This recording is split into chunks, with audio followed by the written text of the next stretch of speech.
Bəs neçə günü öncədən gəlib məşq etməlidirlər? Məndə aylar əvvəldən yazılırlar, amma beşsiz ödənişsiz yazılırlar. Bir ay qalmış dəstlərə çağırıram. Bir ay yəni kifayət edir. Bir ay qalmış nəyə görə çağırıram? Maksimum 4 dərs kifayət edir, heç oynaya bilməyən tələbəyə. Hər bir şey əladır. Qiymət neçədir bəs? Bir məsələn rəqsi öyrənmək üçün gəldinlə bəy yaxınlaşır sizə. Salam, aleyküm salam. Biz istəyirik filan rəqsi öyrənmək. Təbii ki, Azərbaycan rəqsindən söhbət gedir. İndi bəlkə digər rəqslər qiymətlər fərqlidir. Ümumiyyətlə necə formalaşır bu qiymət?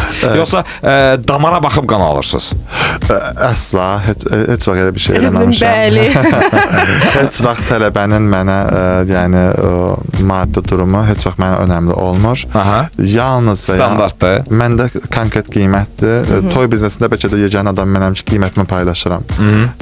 Konkret qoyuram ki, yəni qiymət budur. Endirim bu yoxdur. Rəqsin qiyməti budur.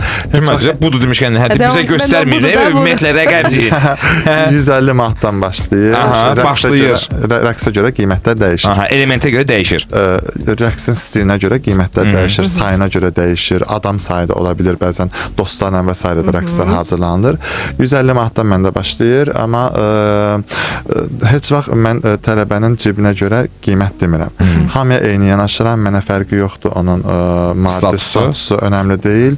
Hamıya eyni qiymət deyirəm, heç vaxt düşmürəm. Çünki bir tələbəyə mən əgər endirim eləyərəmsə, o bir tələbənin üzünə baxa bilmərəm. Hə, onu elədim, mənə niyə eləmədim? Yox, istərsəməz, yəni birindən 150 alıb, birindən 135 alsam, o 5 manata görə mən o birisi tələbədən utanaram.